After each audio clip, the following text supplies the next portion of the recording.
ಕಾರ್ಮಿಕ ಇಲಾಖೆಯ ಹಗರಣವನ್ನ ಸರ್ಕಾರ ಮರೆತು ಬಿಡ್ತಾ ಅನ್ನೋ ಪ್ರಶ್ನೆ ಹೇಳ್ತಾ ಇದೆ.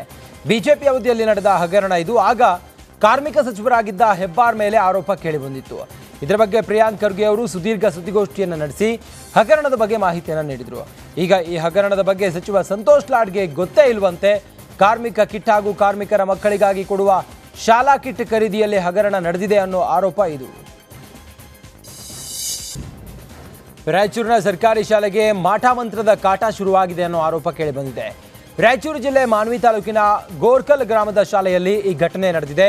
ಶಾಲೆಯ ಕೊಠಡಿಯ ಬಾಗಿಲು ಬಳಿ ತೆಂಗಿನಕಾಯಿ, ನಿಂಬೆಹಣ್ಣು ಹಾಗೂ ಕುಂಕುಮ ಹಾಕಿ ಬಾಗಿಲು ಬೀಗಕ್ಕೆ ಪೂಜೆ ಮಾಡಲಾಗಿದೆ. ಇದರಿಂದ ಶಿಕ್ಷಕರು ಹಾಗೂ ಮಕ್ಕಳು ಭಯಗೊಂಡು ತರಗತಿಗೆ ಹೋಗಲು ಹಿಂದೇಟು ಹಾಕ್ತಿದ್ದಾರೆ. ಗ್ರಾಮಸ್ಥರು ಪೊಲೀಸರಿಗೆ ಮಾಹಿತಿಯನ್ನು ಕೊಟ್ಟಿದ್ದಾರೆ. ಸ್ಥಳಕ್ಕೆ ಬಂದ ಪೊಲೀಸರು ಶಿಕ್ಷಕರಿಗೆ ಧೈರ್ಯ ತುಂಬಿದ್ದಾರೆ. ಈ ಶಾಲೆಗೆ ಮಾಟ ಮಂತ್ರ ಮಾಡಿದ ಕಿಡಿಗೇಡಿಗಳ ವಿರುದ್ಧ ಕ್ರಮ ತೆಗೆದುಕೊಳ್ಳಬೇಕು ಅಂತ ಗ್ರಾಮಸ್ಥರು ಒತ್ತಾಯಿಸಿದ್ದಾರೆ.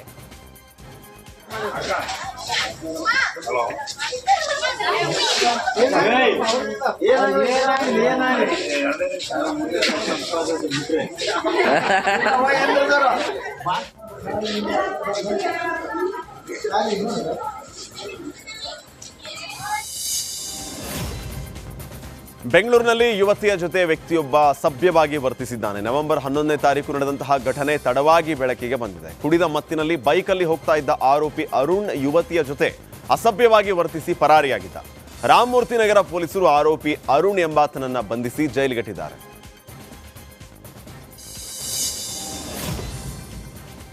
ಬೆಂಗಳೂರಿನ ಅರೆಕೆರೆ ಜನರು ಧೂಳಿನಿಂದ ಬೇಸತ್ತು ಹೋಗಿದ್ದಾರೆ. ಕಾಮಗಾರಿಯಿಂದ ರಸ್ತೆ ಸಂಪೂರ್ಣ ಹಾಳಾಗ್ತಾ ಇದೆ. ಧೂಳು ರಸ್ತೆಯಿಂದ ಸಂಪೂರ್ಣವಾಗಿ ಜನರಿಗೆ ತೊಂದರೆ ಆಗಿದೆ. ದಿನನಿತ್ಯ ಧೂಳಿನಿಂದ ಸಮಸ್ಯೆ ಆಗ್ತಾ ಇದೆ. ಸ್ಥಳೀಯರ ಆರೋಗ್ಯ ಹಾಳಾಗ್ತಾ ಇದೆ. ತಕ್ಷಣ ಕ್ರಮ ಕೈಗೊಳ್ಳಿ ಅಂತೇಳಿ ಸಿಎಂಗೆ ಟ್ಯಾಗ್ ಮಾಡಿದ್ದಾರೆ ಸ್ಥಳೀಯರು. ಸಮಸ್ಯೆ ಪರಿಹಾರ ಮಾಡುವಂತೆ ಆಗ್ರಹಿಸಿದ್ದಾರೆ. ನಿತ್ಯ ಮಾಸ್ಕ್ ಹಾಕಿಕೊಂಡೇ ಓಡಾಡುವಂಥ ಪರಿಸ್ಥಿತಿ ನಿರ್ಮಾಣ ಆಗಿದೆ. ಧೂಳು ಭಾಗ್ಯ ಇದು ಸರ್ಕಾರದ್ದು ಅಂತ ಹೇಳಿ ಟೀಕಿಸ್ತಾ ಇದ್ದಾರೆ.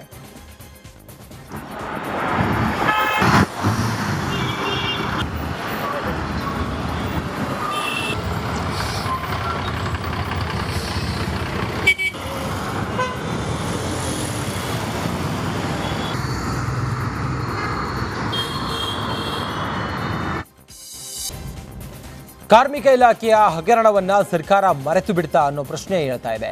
ಬಿಜೆಪಿ ಅವಧಿಯಲ್ಲಿ ನಡೆದ ಹಗರಣ ಇದು. ಆಗ ಕಾರ್ಮಿಕ ಸಚಿವರಾಗಿದ್ದ ಹೆಬ್ಬಾರ್ ಮೇಲೆ ಆರೋಪ ಕೇಳಿ ಬಂದಿತ್ತು. ಇದರ ಬಗ್ಗೆ ಪ್ರಿಯಾಂಕ್ ಖರ್ಗೆ ಅವರು ಸುದೀರ್ಘ ಸುದ್ದಿಗೋಷ್ಠಿಯನ್ನು ನಡೆಸಿ ಹಗರಣದ ಬಗ್ಗೆ ಮಾಹಿತಿಯನ್ನು ನೀಡಿದರು. ಈಗ ಈ ಹಗರಣದ ಬಗ್ಗೆ ಸಚಿವ ಸಂತೋಷ್ ಲಾಡ್ಗೆ ಗೊತ್ತೇ ಇಲ್ವಂತೆ. ಕಾರ್ಮಿಕ ಕಿಟ್ ಹಾಗೂ ಕಾರ್ಮಿಕರ ಮಕ್ಕಳಿಗಾಗಿ ಕೊಡುವ ಶಾಲಾ ಕಿಟ್ ಖರೀದಿಯಲ್ಲಿ ಹಗರಣ ನಡೆದಿದೆ ಅನ್ನೋ ಆರೋಪ ಇದು. ರಾಯಚೂರಿನ ಸರ್ಕಾರಿ ಶಾಲೆಗೆ ಮಾಟ ಮಂತ್ರದ ಕಾಟ ಶುರುವಾಗಿದೆ ಅನ್ನೋ ಆರೋಪ ಕೇಳಿಬಂದಿದೆ. ರಾಯಚೂರು ಜಿಲ್ಲೆ ಮಾನ್ವಿ ತಾಲೂಕಿನ ಗೋರ್ಕಲ್ ಗ್ರಾಮದ ಶಾಲೆಯಲ್ಲಿ ಈ ಘಟನೆ ನಡೆದಿದೆ. ಶಾಲೆಯ ಕೊಠಡಿಯ ಬಾಗಿಲು ಬಳಿ ತೆಂಗಿನಕಾಯಿ, ನಿಂಬೆಹಣ್ಣು ಹಾಗೂ ಕುಂಕುಮ ಹಾಕಿ ಬಾಗಿಲು ಬೀಗಕ್ಕೆ ಪೂಜೆ ಮಾಡಲಾಗಿದೆ. ಇದರಿಂದ ಶಿಕ್ಷಕರು ಹಾಗೂ ಮಕ್ಕಳು ಭಯಗೊಂಡು ತರಗತಿಗೆ ಹೋಗಲು ಹಿಂದೇಟು ಹಾಕ್ತಿದ್ದಾರೆ. ಗ್ರಾಮಸ್ಥರು ಪೊಲೀಸರಿಗೆ ಮಾಹಿತಿಯನ್ನು ಕೊಟ್ಟಿದ್ದಾರೆ. ಸ್ಥಳಕ್ಕೆ ಬಂದ ಪೊಲೀಸರು ಶಿಕ್ಷಕರಿಗೆ ಧೈರ್ಯ ತುಂಬಿದ್ದಾರೆ. ಈ ಶಾಲೆಗೆ ಮಾಟ ಮಂತ್ರ ಮಾಡಿದ ಕಿಡಿಗೇಡಿಗಳ ವಿರುದ್ಧ ಕ್ರಮ ತೆಗೆದುಕೊಳ್ಳಬೇಕು ಅಂತ ಗ್ರಾಮಸ್ಥರು ಒತ್ತಾಯಿಸಿದ್ದಾರೆ.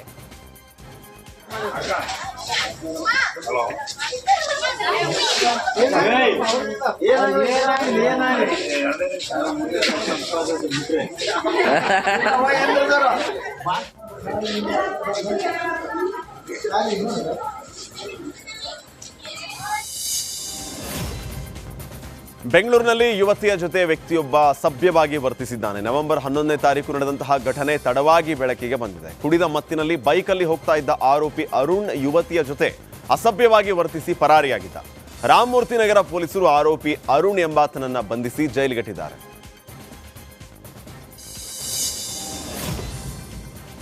ಬೆಂಗಳೂರಿನ ಅರೆಕೆರೆ ಜನರು ಧೂಳಿನಿಂದ ಬೇಸತ್ತು ಹೋಗಿದ್ದಾರೆ. ಕಾಮಗಾರಿಯಿಂದ ರಸ್ತೆ ಸಂಪೂರ್ಣ ಹಾಳಾಗ್ತಾ ಇದೆ.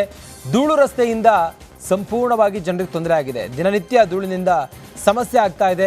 ಸ್ಥಳೀಯರ ಆರೋಗ್ಯ ಹಾಳಾಗ್ತಾ ಇದೆ. ತಕ್ಷಣ ಕ್ರಮ ಕೈಗೊಳ್ಳಿ ಅಂತೇಳಿ ಸಿಎಂಗೆ ಟ್ಯಾಗ್ ಮಾಡಿದ್ದಾರೆ ಸ್ಥಳೀಯರು. ಸಮಸ್ಯೆ ಪರಿಹಾರ ಮಾಡುವಂತೆ ಆಗ್ರಹಿಸಿದ್ದಾರೆ. ನಿತ್ಯ ಮಾಸ್ಕ್ ಹಾಕಿಕೊಂಡೇ ಓಡಾಡುವಂಥ ಪರಿಸ್ಥಿತಿ ನಿರ್ಮಾಣ ಆಗಿದೆ. ಧೂಳು ಭಾಗ್ಯ ಇದು ಸರ್ಕಾರದ್ದು ಅಂತ ಹೇಳಿ ಟೀಕಿಸ್ತಾ ಇದ್ದಾರೆ.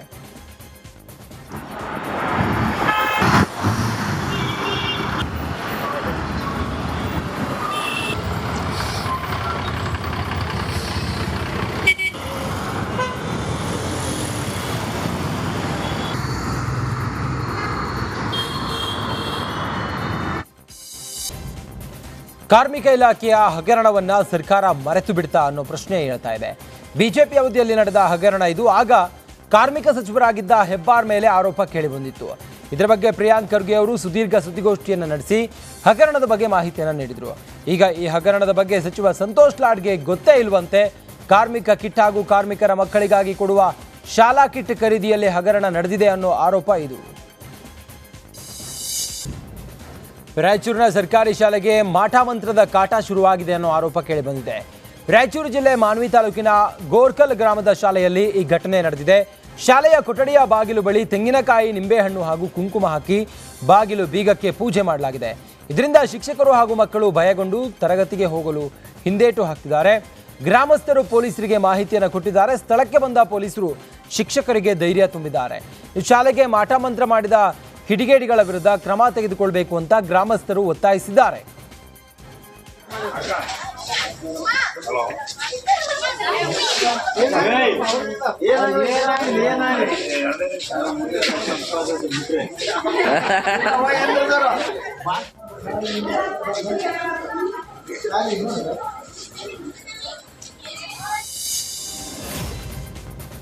ಬೆಂಗಳೂರಿನಲ್ಲಿ ಯುವತಿಯ ಜೊತೆ ವ್ಯಕ್ತಿಯೊಬ್ಬ ಸಭ್ಯವಾಗಿ ವರ್ತಿಸಿದ್ದಾನೆ. ನವೆಂಬರ್ 11ನೇ ತಾರೀಕು ನಡೆದಂತಹ ಘಟನೆ ತಡವಾಗಿ ಬೆಳಕಿಗೆ ಬಂದಿದೆ. ಕುಡಿದ ಮತ್ತಿನಲ್ಲಿ ಬೈಕಲ್ಲಿ ಹೋಗ್ತಾ ಇದ್ದ ಆರೋಪಿ ಅರುಣ್ ಯುವತಿಯ ಜೊತೆ ಅಸಭ್ಯವಾಗಿ ವರ್ತಿಸಿ ಪರಾರಿಯಾಗಿದ್ದ. ರಾಮಮೂರ್ತಿ ನಗರ ಪೊಲೀಸರು ಆರೋಪಿ ಅರುಣ್ ಎಂಬಾತನನ್ನ ಬಂಧಿಸಿ ಜೈಲಿಗಟ್ಟಿದ್ದಾರೆ.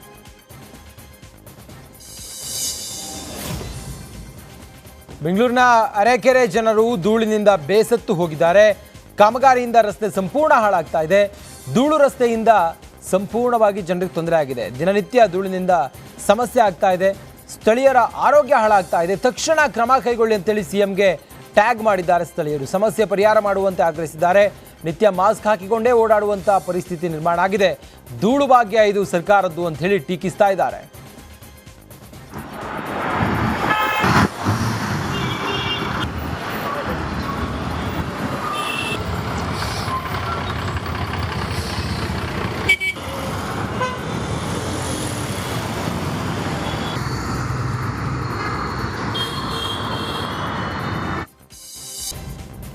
ಕಾರ್ಮಿಕ ಇಲಾಖೆಯ ಹಗರಣವನ್ನ ಸರ್ಕಾರ ಮರೆತು ಬಿಡ್ತಾ ಅನ್ನೋ ಪ್ರಶ್ನೆ ಹೇಳ್ತಾ ಇದೆ. ಬಿಜೆಪಿ ಅವಧಿಯಲ್ಲಿ ನಡೆದ ಹಗರಣ ಇದು. ಆಗ ಕಾರ್ಮಿಕ ಸಚಿವರಾಗಿದ್ದ ಹೆಬ್ಬಾರ್ ಮೇಲೆ ಆರೋಪ ಕೇಳಿ ಬಂದಿತ್ತು. ಇದರ ಬಗ್ಗೆ ಪ್ರಿಯಾಂಕ್ ಖರ್ಗೆ ಅವರು ಸುದೀರ್ಘ ಸುದ್ದಿಗೋಷ್ಠಿಯನ್ನು ನಡೆಸಿ ಹಗರಣದ ಬಗ್ಗೆ ಮಾಹಿತಿಯನ್ನು ನೀಡಿದರು. ಈಗ ಈ ಹಗರಣದ ಬಗ್ಗೆ ಸಚಿವ ಸಂತೋಷ್ ಲಾಡ್ಗೆ ಗೊತ್ತೇ ಇಲ್ವಂತೆ. ಕಾರ್ಮಿಕ ಕಿಟ್ ಹಾಗೂ ಕಾರ್ಮಿಕರ ಮಕ್ಕಳಿಗಾಗಿ ಕೊಡುವ ಶಾಲಾ ಕಿಟ್ ಖರೀದಿಯಲ್ಲಿ ಹಗರಣ ನಡೆದಿದೆ ಅನ್ನೋ ಆರೋಪ ಇದು. ರಾಯಚೂರಿನ ಸರ್ಕಾರಿ ಶಾಲೆಗೆ ಮಾಠಮಂತ್ರದ ಕಾಟ ಶುರುವಾಗಿದೆ ಅನ್ನೋ ಆರೋಪ ಕೇಳಿಬಂದಿದೆ. ರಾಯಚೂರು ಜಿಲ್ಲೆ ಮಾನ್ವಿ ತಾಲೂಕಿನ ಗೋರ್ಕಲ್ ಗ್ರಾಮದ ಶಾಲೆಯಲ್ಲಿ ಈ ಘಟನೆ ನಡೆದಿದೆ. ಶಾಲೆಯ ಕೊಠಡಿಯ ಬಾಗಿಲು ಬಳಿ ತೆಂಗಿನಕಾಯಿ, ನಿಂಬೆಹಣ್ಣು ಹಾಗೂ ಕುಂಕುಮ ಹಾಕಿ ಬಾಗಿಲು ಬೀಗಕ್ಕೆ ಪೂಜೆ ಮಾಡಲಾಗಿದೆ. ಇದರಿಂದ ಶಿಕ್ಷಕರು ಹಾಗೂ ಮಕ್ಕಳು ಭಯಗೊಂಡು ತರಗತಿಗೆ ಹೋಗಲು ಹಿಂದೇಟು ಹಾಕ್ತಿದ್ದಾರೆ. ಗ್ರಾಮಸ್ಥರು ಪೊಲೀಸರಿಗೆ ಮಾಹಿತಿಯನ್ನು ಕೊಟ್ಟಿದ್ದಾರೆ. ಸ್ಥಳಕ್ಕೆ ಬಂದ ಪೊಲೀಸರು ಶಿಕ್ಷಕರಿಗೆ ಧೈರ್ಯ ತುಂಬಿದ್ದಾರೆ.